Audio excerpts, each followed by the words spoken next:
राहुल गांधी का अगर बस चले तो देश की हर एक संवैधानिक संस्था पर ताला लगवा दें और गांधी का शासन ही प्रशासन है, इस तरीके के ढर्रे पर चल पड़े। जब भी कोई चुनाव होता है, राहुल गांधी अपनी हार का आकलन करने के बजाय चुनाव आयोग पर आरोप लगाने लगते हैं। महाराष्ट्र और हरियाणा चुनाव तो आपको याद ही होगा, जब राहुल गांधी अपनी हार का ठीकरा चुनाव आयोग पर फोड़ रहे थे।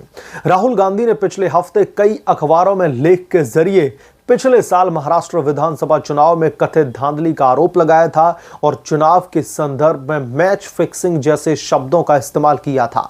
इस पर चुनाव आयोग के सूत्रों ने दरअसल बीते रविवार को यह कहा है कि संवैधानिक निकाय यानी कि इलेक्शन कमीशन ऑफ इंडिया तभी जवाब देगा जब विपक्ष के नेता सीधे उसे लिखेंगे। यानी कि इधर उधर जो चिट्ठियां लिखते फिर रहे हैं, जो लेख लिखते फिर रहे हैं, उससे चुनाव आयोग को फर्क नहीं पड़ता।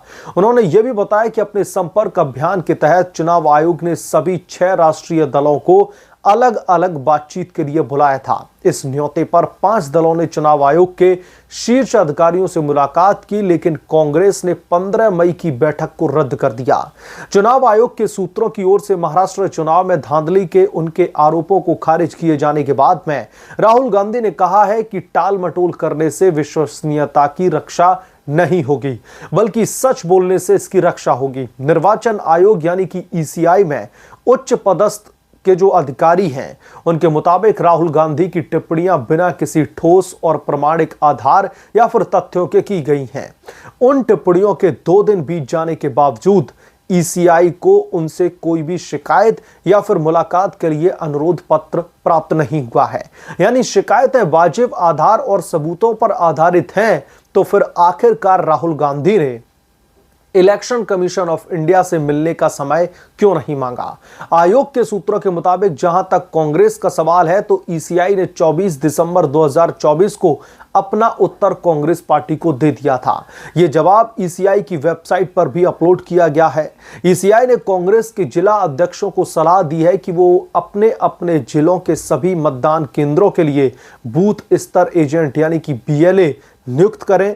बीएलए के जरिए मतदाता सूची की अपडेट प्रोसेस में भाग लें।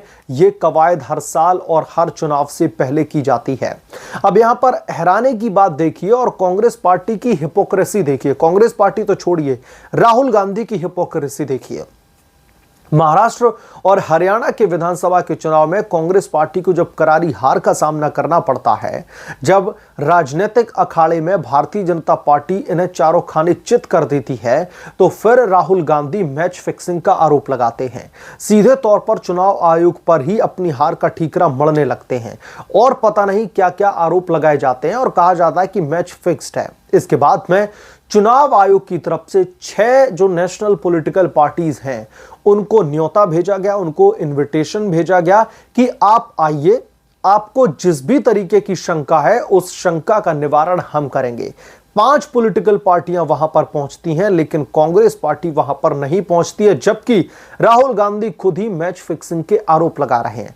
तो ऐसा क्या है जिसकी वजह से राहुल गांधी को चुनाव आयोग के समक्ष जाकर के डेटा को देखने की, डेटा को समझने में डर लग रहा है?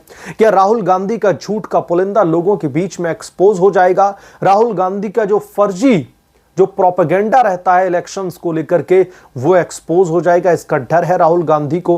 कुल मिलाकर के अपनी हार स्वीकार करने के बजाय जब चुनाव आयोग पर ठीकरा फोड़ते हैं, फिर चुनाव आयोग की तरफ से उन्हें इनविटेशन भेजा जाता है और फिर धूम दबा करके भाग जाते हैं। ये कांग्रेस पार्टी की हिपोक्रेसी सीधे तौर पर उनके पॉलिटिकल एजेंडे को एक्सपोज करती है। मसलन इस मामले पर आप क्या सोचते हैं? आपकी क्या राय है? हमें कमेंट करके जरूर बताएं। जल्द मिलूंगा किसी दूसरे बड़े अपडेट के साथ में, तब तक के लिए धन्यवाद। अगर आप लोग चैनल पर नए हैं तो आपसे गुजारिश है कि प्लीज चैनल को सब्सक्राइब कर लें और साइड बने बेल आइकन को भी प्रेस कर लें, ताकि जैसे ही मैं कोई नया अपडेट लेकर के आऊं तो इसकी जानकारी सबसे पहले आपको मिले।